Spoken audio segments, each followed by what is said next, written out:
प्राचीन धरती के नीचे छुपा था एक रहस्य, जहां से निकले थे राजपूतों का चौथा वंश, नागवंशी, जिनके वेश में शौर्य था और खून में पृथ्वी की शक्ति। उनका इतिहास रहस्यमय है, पर वीरता में किसी से कम नहीं। यह है नागों के वंशजों की कहानी। कहते हैं छोटा नागपुर की धरती के नीचे आज भी वो खून सो रहा है, वो खून जिसमें नाग देवताओं का आशीर्वाद था। झारखंड के पहाड़ों पर कभी गूंजती थी नागवंशी राजाओं की शान, जिन्हें न जंग हरा सकी न समय भुला सका। मैं हूं तुम्हारा मेजबान और ये है दास्तान नसब, जहां हम जिंदा करते हैं उन नसबों की कहानी जिनके नाम से मिट्टी महकती है। सब्सक्राइब करो, लाइक करो और कमेंट में लिखो जय नागवंश।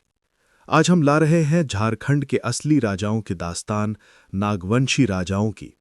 कहानी शुरू होती है उन दिनों से जब दुनिया जवान थी और भारत के हृदय में एक अनजानी जमीन थी, छोटा नागपुर। इस जमीन के लोग जंगल, पहाड़ और नदियों के साथ जीते थे।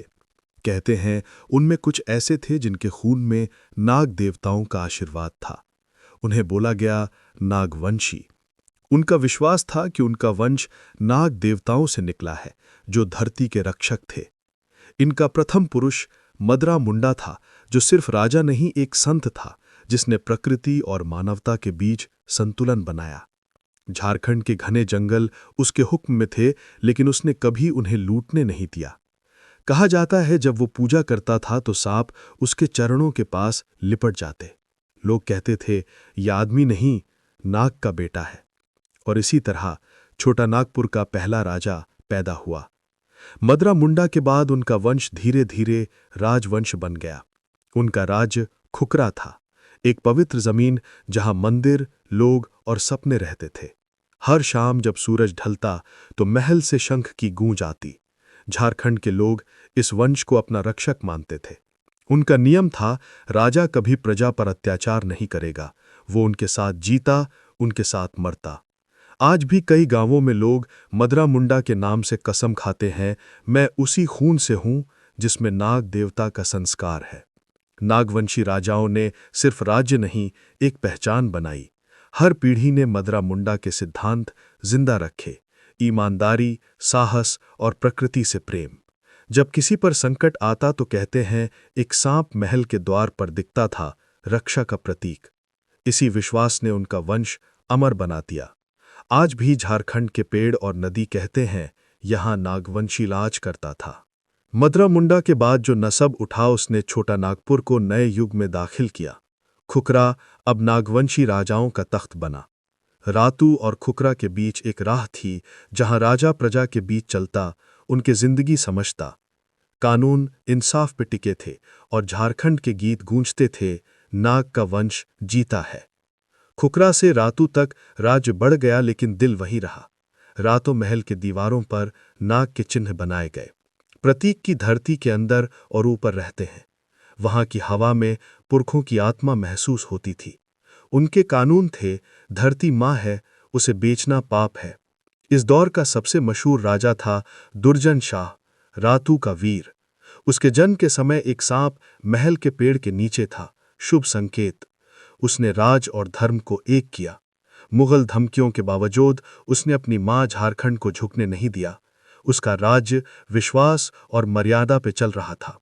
जब अकबर के सेनापति ने छोटा नागपुर पर चढ़ाई की तो रातू का महल तलवारों से घिरा था। दुर्जन शाह ने आधे सिपाही के साथ पूरी फौज का सामना किया। उसने कहा, मैं हार जा सकता हूं, लेकिन झारखंड कभी झुकेगा नहीं। मुगलों ने उसे पकड़कर आगरा का कैदी बनाया। आगरा के किले में बंद होते हुए भी दुर्जन शाह ने झारखंड का नाम जपना नहीं छोड़ा। कैद के दौरान उसने अपनी मां को याद कर कहा, मैं लौट कर आऊंगा और मेरे साथ मेरे पुरखों का सांप भी। मुगलों ने सोचा ये राजा टूट गया है, पर वो और मजबूत हो गया। जब वो वापस रातू आया तो लोग कहते थे नाग का अवतार लौट आया है। उसने दोबारा राज्य संभाला, मंदिर बनाए और झारखंड को एक नया जीवन दिया। उसके आने पर ढोल और नगाड़े बजे और पहाड़ियों ने गूंज दी कि रातू के राजा लौट आए हैं। नागवंशी राज सिर्फ जंग नहीं था, एक जीवन शैली थी। हर त्योहार उनके नाम से मनाया जाता, हर शादी में उनके वीरों के गीत गाए जाते। उन्होंने लोक संस्कृति को राज्य से जोड़ा। रातू महल में शस्त्र के साथ संगीत का मंडप भी था। उन्होंने एक नया दर्शन दिया, राज्य तब तक जिंदा है जब तक लोग हंस रहे हैं। इन राजाओं ने झारखंड के जनजीवन को आध्यात्मिक और प्राकृतिक बनाया। इसलिए आज भी झारखंड के लोकगीत में उनके नाम से राग बजता है। दुर्जन शाह, राम शाह, मदरा मुंडा, ये नाम अब सिर्फ इतिहास नहीं, प्रेरणा है। जब कोई जवान अपनी मां झारखंड के लिए निकलता है तो कहता है, मैं नागवंशी के वंश से हूं।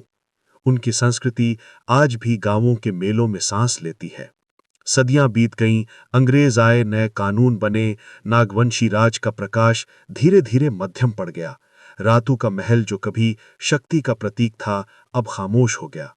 लेकिन उस खामोशी में भी इतिहास की गूंज थी। कहते हैं रातू के महल के नीचे आज भी उन राजाओं की आत्मा रहती है जो अपने लोगों के लिए मरे। हर बारिश में जब बिजली चमकती है तो लोग कहते हैं, राजा वापस देख रहे हैं। उनका नसब अब भी झारखंड के गानों के गीत में जिंदा है। नागवंशी का नाम दफ्तरों से मिट गया, पर उनकी विरासत हर पत्थर और नदी में है। झारखंड की हवा जब चलती है तो कहती है, मैं नागों का बेटा हूं। यह वंश गिर कर भी न मिटा, क्योंकि उनका अस्तित्व मिट्टी से बड़ा था। आज का झारखंड बदल गया है, पर उसके अंदर नागवंशी का गर्व अब भी जिंदा है। रातू के महल के अवशेष लोगों के लिए तीर्थ बन गए। यहां आकर लोग दुआ मांगते हैं, नागवंश की शक्ति मुझ में हो। झारखंड के लोक नृत्य और गीतों में आज भी उन राजाओं की छवि दिखती है। हर बांसुरी का स्वर जैसे कहता है, रातू के राजा अब भी देख रहे हैं। ये एक याद नहीं, एक जीवित संस्कार है। नागवंशी राजाओं ने हमें एक सीख दी, राज्य तलवार से नहीं, दिल से किया जाता है।